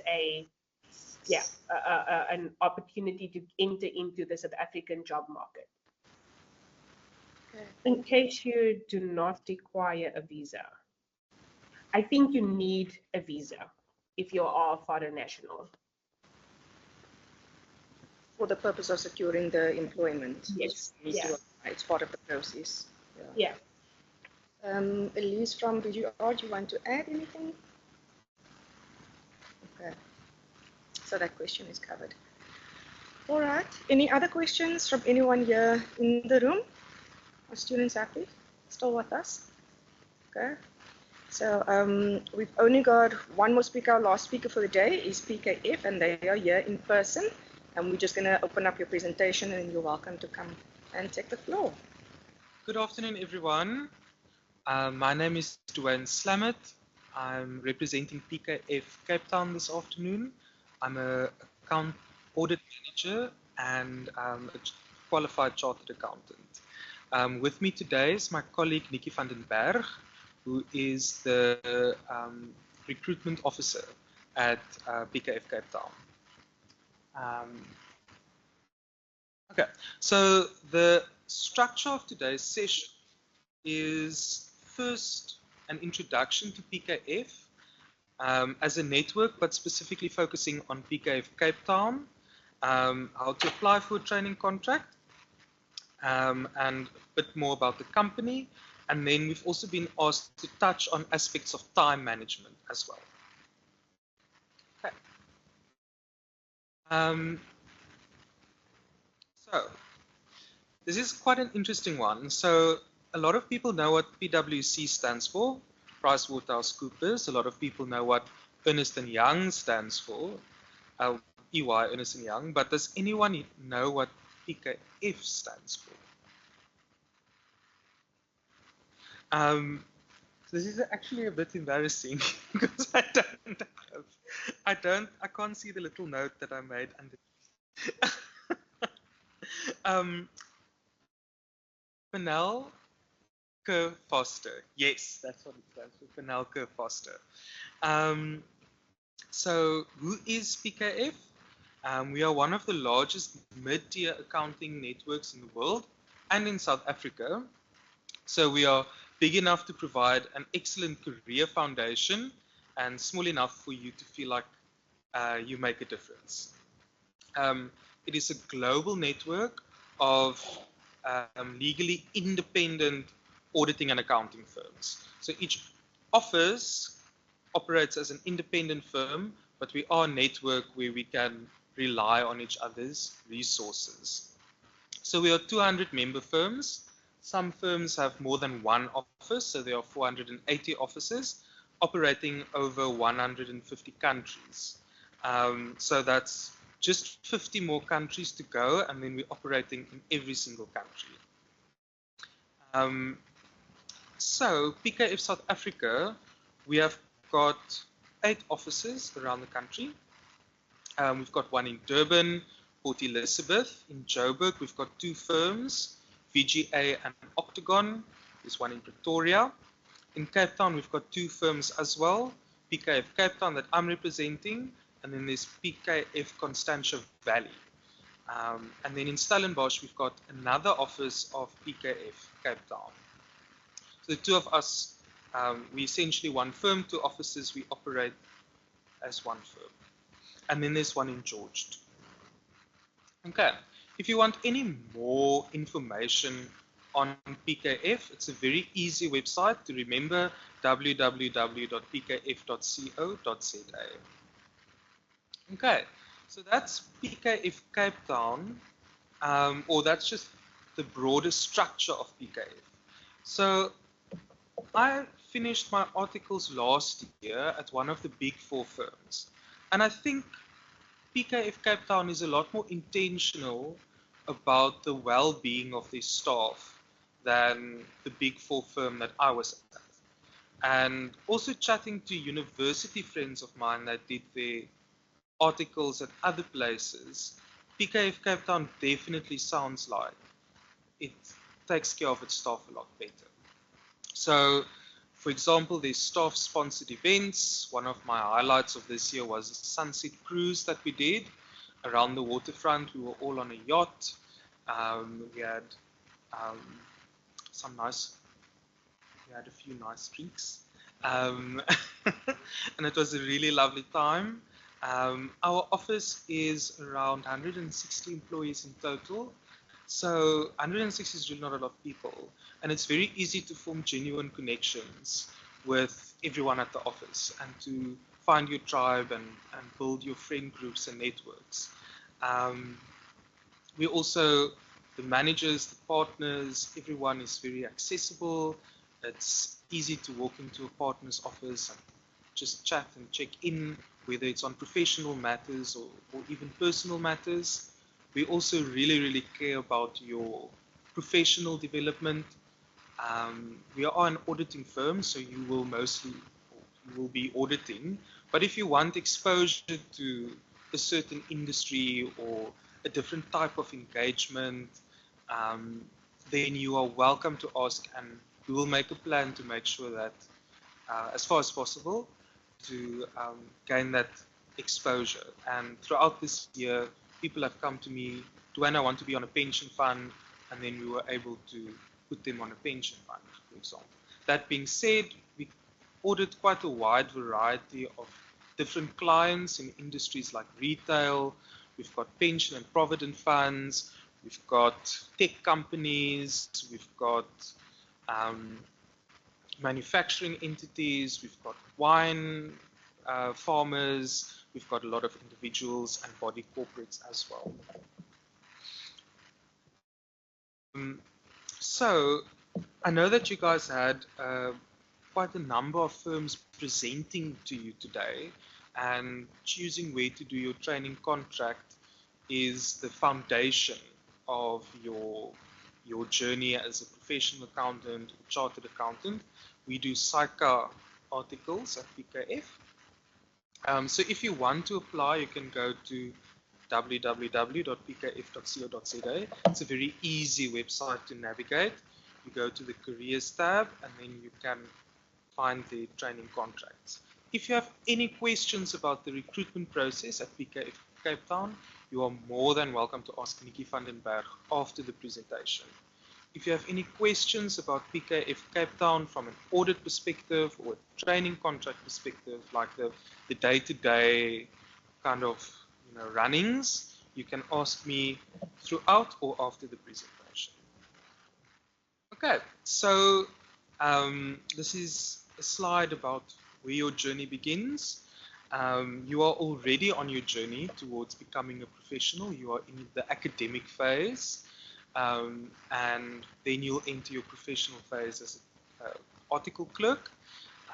I've just recently received the CASA designation, or it's been bestowed upon me by SAICA, and it almost feels like my journey has started again in a new phase. So you'll continue to grow and develop over your career.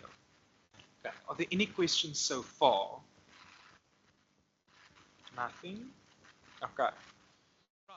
So we were then asked to give a few tips and tricks on time management. Right? So we've got two memes, a meme and a joke. Me trying to cram 2 weeks worth of studying in one night because I have the time management skills of a potato. That was 100% me during my undergrad and postgrad. And then the executive who works from 7 a.m. to 7 p.m. every day will both be very successful and fondly remembered by his wife's next husband. So time management skills is quite important from a professional, academic, and personal perspective. Okay, so there's a question posed, why is it that some people achieve so much more with their time? Now, all of us have, or all 10 billion people in the world, however much we are, have 24 hours per day, but depending on who you are and your circumstances, some of us have more time to work with or are limited by certain factors. So an important aspect of time management is identifying that which is in your control and trying to make the best of the time that you have available. So here's a quick conceptualization of time management. It is the process of organizing and planning how to divide your time between specific activities. Right? So there are the benefits of good time management listed on the screen. For me, the third point is actually the most important. If you can manage your time well, it really reduces the stress that you experience in your life. The better you manage your time, the less urgent things are. You can kind of pay attention to the priorities in your life without feeling like you are running around. And you have more time for leisure activities, which can help you de-stress as well. Okay. So how do we achieve good time management? Okay. So first, there's goal setting, prioritization, managing interruptions, procrastination, and scheduling. So we're going to explore these concepts a little bit more over the coming slides, but that's kind of like the overarching principles of time management, one leading to the next one. Okay? So firstly, goal setting. You know, those who plan to fail, but those who fail to plan to fail. You need to know what is important to you, where you want to be, and that will determine how you get there, right?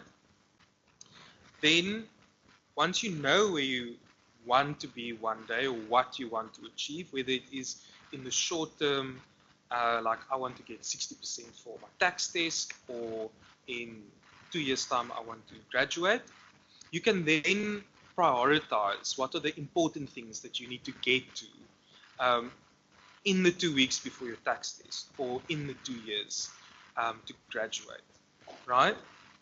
And then recognizing your priorities will help you systematize what should be done, what should be done later, what should be delegated, what should be thrown out completely.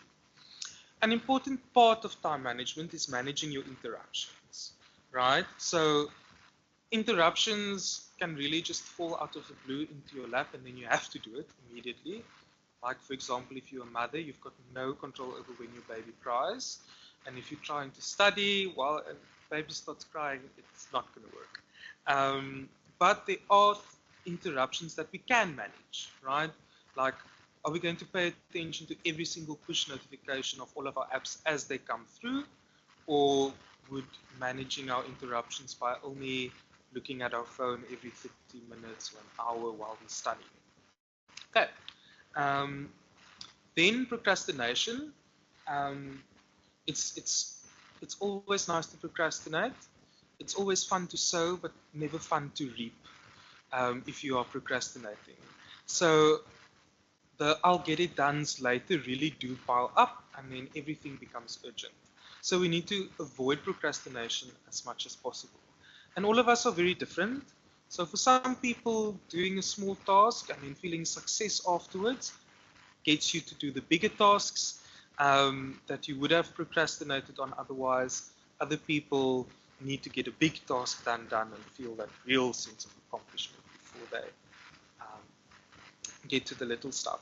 And then scheduling, right? So that ties back to the available time that we have during the day.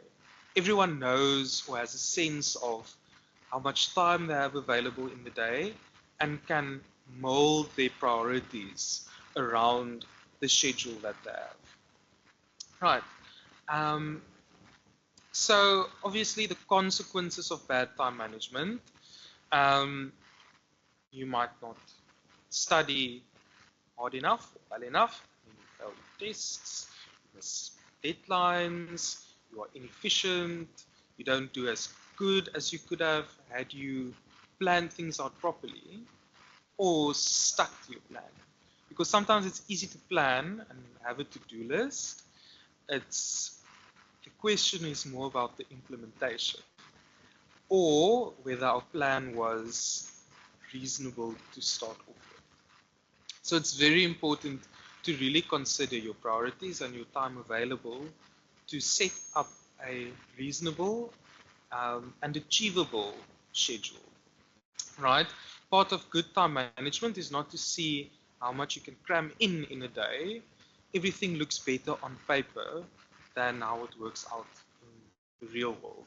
So don't set yourself up for failure. Be very practical when you are setting up your schedule, your to-do list, your calendar, however you organize your day. Right. Okay. So another nice kind of concept to keep in mind is the compass versus the clock. So the compass points you in the direction of what's important to you, and then the clock reminds you of, how are you going to get there. The clock is how you measure not measure, but it's the time that you have to get there. Right. Right. The clock represents our commitments, appointments. What do we do with our time? How do we manage our time? And then the compass is the visions, the goals, the principles, our values, and it points us to where we want to be in life. And managing the gap between the two is what time management is. Okay, so here's a lovely little matrix. I'm sure some of you have seen it before.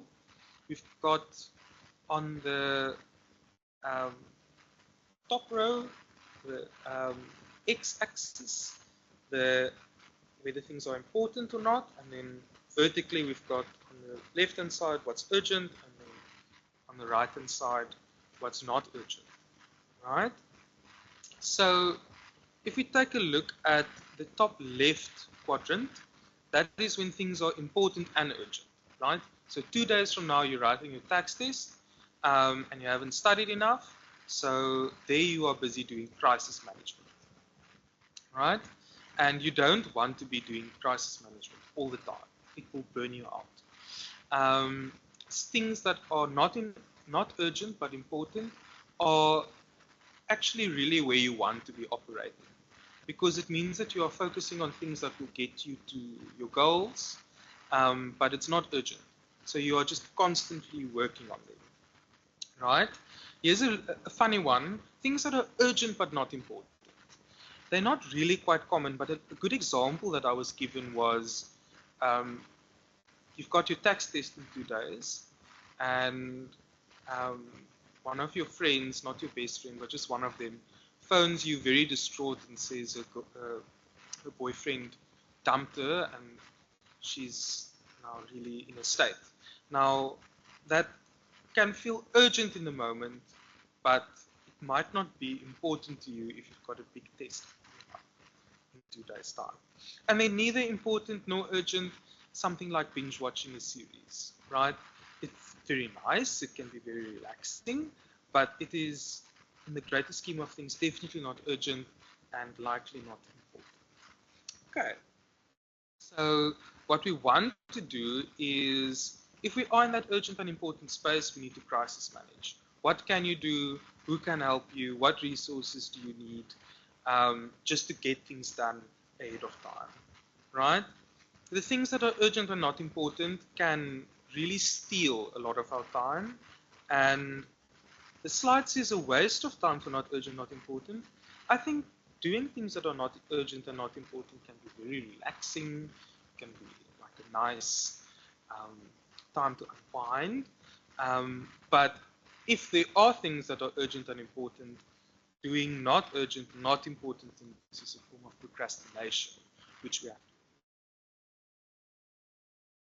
Okay, that's just some more detail on what we spoke about. And then one thing that we really want to avoid or work on is the urgency addiction. So when things are very urgent and very important, we have like adrenaline pumping through us, and some of us can feel like we've got incredible energy to get things done, right? Some people feel very inert and they can't act until something is urgent and important. But we really need to break that that cycle of urgency addiction, because then you are constantly just focusing on one task at one big thing at a time, without really working towards what's really important to us, and we can burn ourselves out very quickly. I think all of us are guilty of it to some extent, except those that are very risk averse. I did find myself at university numerous times waiting until the last minute to start studying for a test, and it always ended badly. Okay, so your future is created by what you do today and not tomorrow. And at PKF, we do have a number of colleagues that are studying part-time, either through Unisa or Millpark. And a lot of the principles that we touched on today were also tips and advice that they would go back and tell their previous self. And just on time management, and now that I've mentioned my colleagues, the overtime requirement at PKF Cape Town is a lot more limited than it is at a big 4 firm, for example.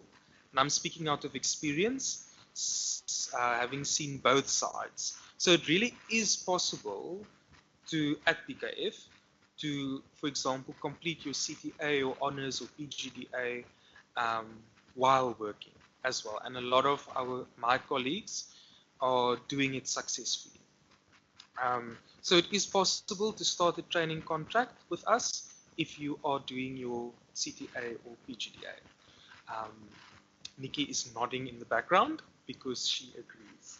Right, so I've stuck to the 20 minutes of our presentation. I've managed my time well. Are there any questions? I'd really, really like to encourage you here in person and online to ask any questions that you may have about PKF Cape Town, the application process, the SAICA journey. Like I'm here now, so use your resource. Yes. Okay. So the 3 questions was, number 1, what support do we offer while you're doing your training contract? And you mentioned specifically things like study leave, board exams, the financial aspects, that kind of thing.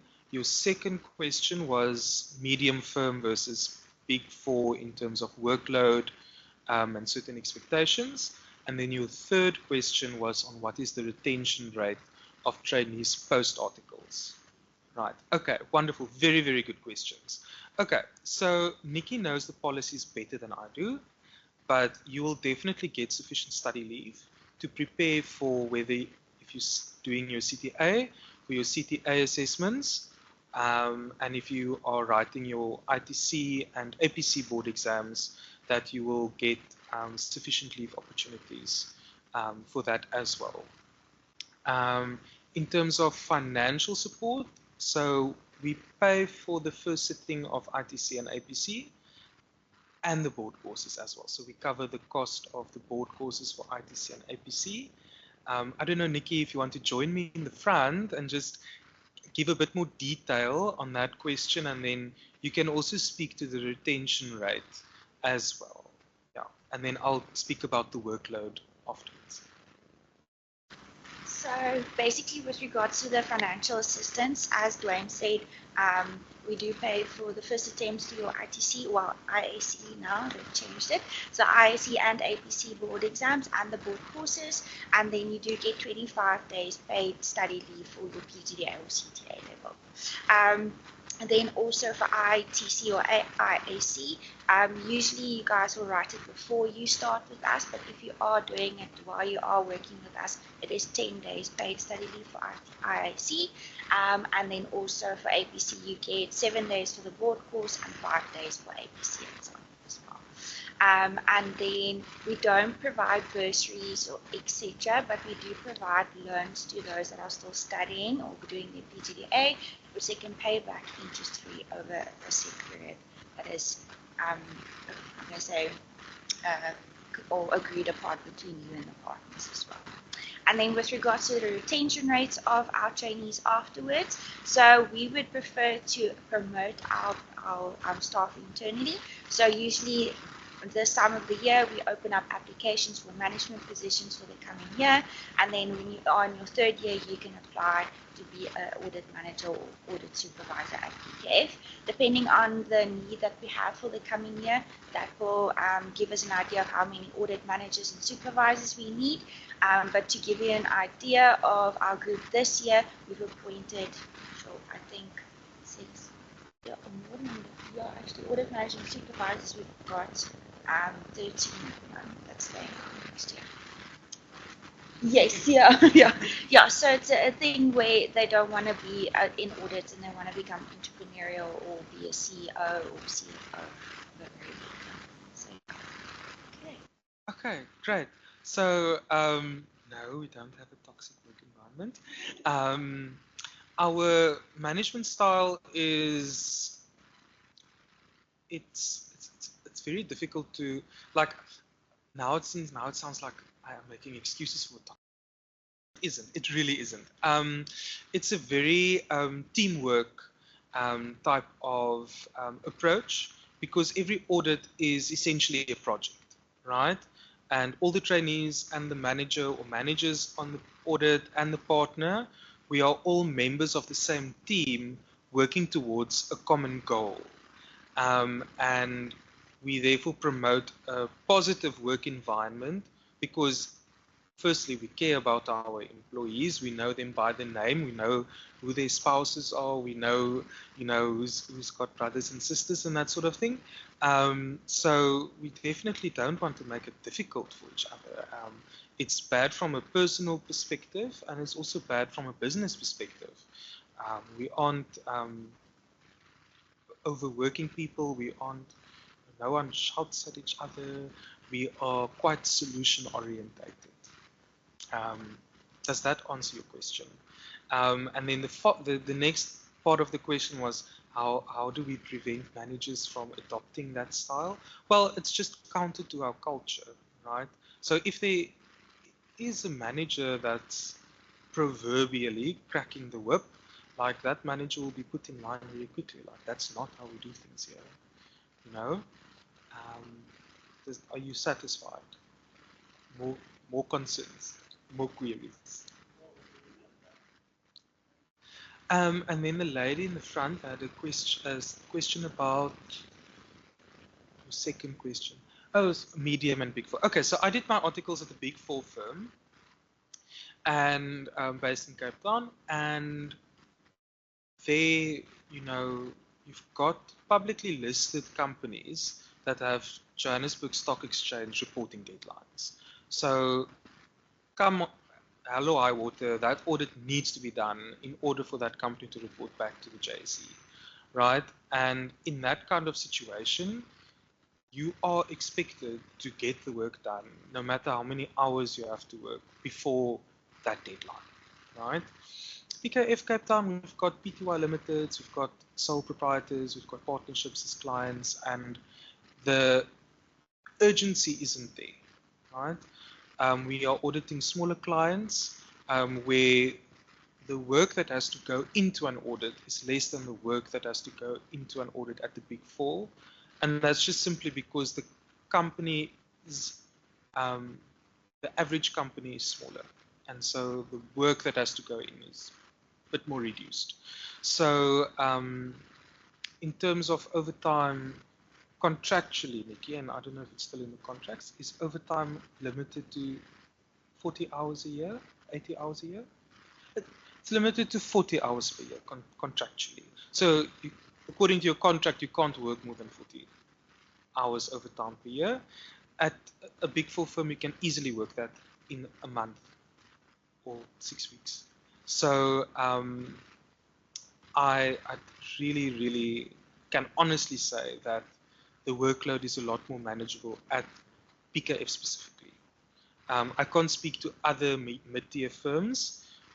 They might be understaffed, and then you'll have to work those crazy hours as well. But at PKF Cape Town, there really is. I can tell you it was a culture shock for me actually, coming from a Big Four firm and then going to PKF and actually seeing the trainees leave their laptops at work. You know, 5 o'clock or 4 o'clock when they leave, they just leave their laptop at work because the next day, 7 or 8 o'clock when they arrive, they can just continue. Whereas at the Big Four firm that I worked at, trainees always took their laptop home. Or if they did leave it there, they would probably just go home to have dinner and then come back to the office to continue working. So, yeah, I hope that answers your question. Okay, great. Any other questions? Are there questions in the chat? Okay. Are we all happy? Okay. Nikki and I will be here afterwards if there's anyone that has more questions, and we'll also be handing out some little goodies too. Okay. Thank you so much, everyone.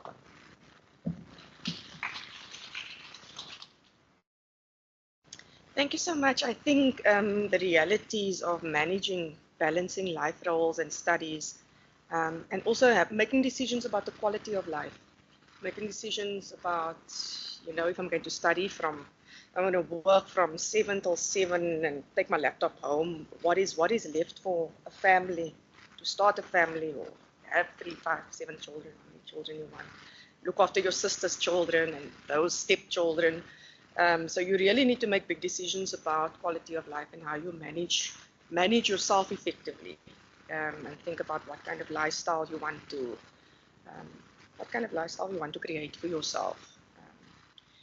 So there is a lot of sacrifices that comes along. I heard that you were the potato for the training contract, and so sacrifices along certain parts of the journey, but I think also just carefully monitoring self for energy levels and burnout. I think burnout is a big reality for accountants. I think our lawyers as well.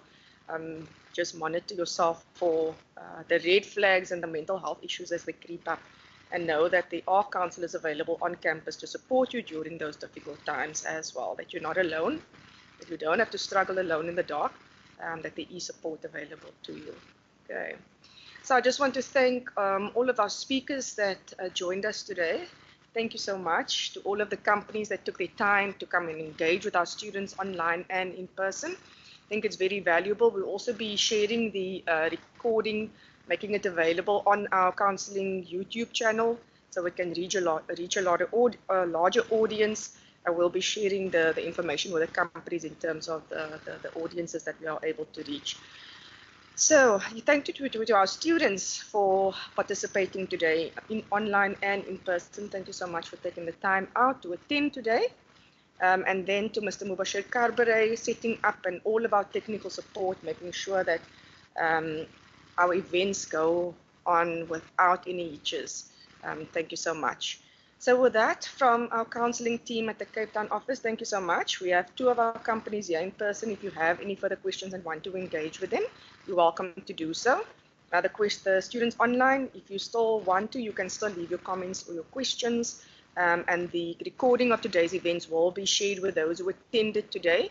So those who attend online and sign the register here in person, you'll also receive a recording of today's events. Okay.